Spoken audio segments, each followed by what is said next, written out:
কই মাছের পাতলা কাটটা ফিনিশিং হয়ে গেছে। আমরা এখন খাইয়া আপনাদের জানাই সুগার লাগবো আর লাগবো তেতই।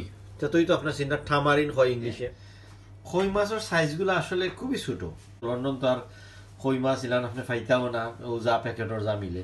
ইনশাআল্লাহ দেশে যদি কোনোদিন যাইতে হয়তো ফ্রেশ কই মাছ রান্ধি আপনারা শেয়ার করুন। আপনারা এটা আসলে বাত দিয়েও খাইতে হইবা, আপনারা খাওলান বাত লইবা, বাত লইয়া খাওকা রসুন দিয়া, আশা করি করবো ইনশাআল্লাহ।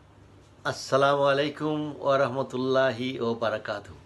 আমার সিলেটের অনলাইনের ভাই বোনেরা, আশা করি আপনারা ভালো আছেন, আমরাও ভালো আছি। আজকে আমরা এটা আমার মার খুব ফেভারিট আছিল, আখতামন হইলেও আপনারা বানাই আর আপনার লগে শেয়ার করি। এটার নাম হইল গিয়া আতলা কাট্টা।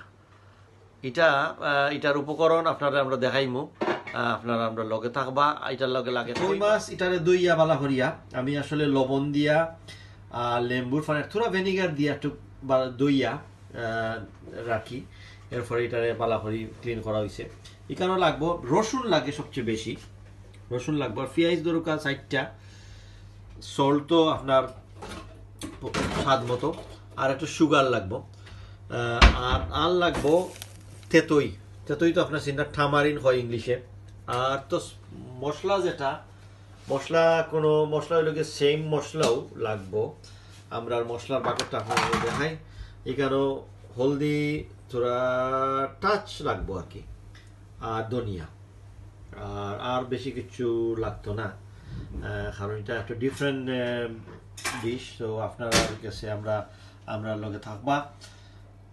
আমরা যখন আমরা দেখি আমরা পয়লা তেলের মাঝে রসুন ছাড়ছি, আমরা রসুনটা একটা ঠালমু। রসুন এটা এই ডিশের মাঝে খাতার মাঝে রসুনটাও একটু বেশি যায়। এর মাঝে আমরা পুরো পেঁয়াজ দিই।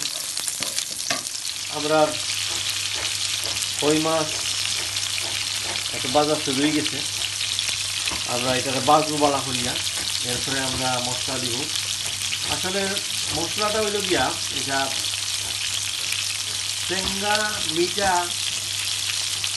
আর লবণ। টেঙ্গা মিঠা হইতে হবে। এটার নাম হইল কি ইংলিশে হয় হট। পেস্টটারে বুনরাম, পেস্টটা তৈরি হইলে আমি একটু লবণ দিলাম, লবণ আপনার স্বাদ মতো লবণ দিয়া পেস্টটারে ওদের আমরা একটু এটারে যাতে আসলে ওই যে আমরা দেশে কোন জানি পেঁয়াজ বাটিয়া পেঁয়াজ জিনিসটা আমি আসলে খুব একটা পছন্দ করি না। আমরা ওলা আমি দিলেই গড়াইলেই ওটা দিয়ে মাসার একটা আছে, ওই দিয়া পেঁয়াজটা ওই পেঁয়াজের লঙ্কা দিবা যাতে পেঁয়াজটা একারে দিতে মিহি দিতে। এখন আমরা পুরা মশলা অ্যাড করবো। ধনিয়া এলোকা 1 চামচ, ছোলা মরিচ, আর ছোলা ধনিয়া, আর বেশি কিছু না, জিরা আমি খাই জাস্ট খালি কাট দিয়া। এখন মশলাটা আমরা বুনবো। আমরা এখন তেঁতুলের যে পানিটা আমরা ছাড়লাম।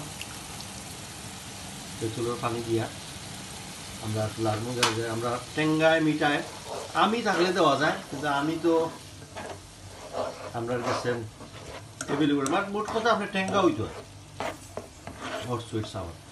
ওদের ওকে একটা কালার আস্তে আস্তে বারোই। আর এরপরে আমরা তোরা চিনিও দিব।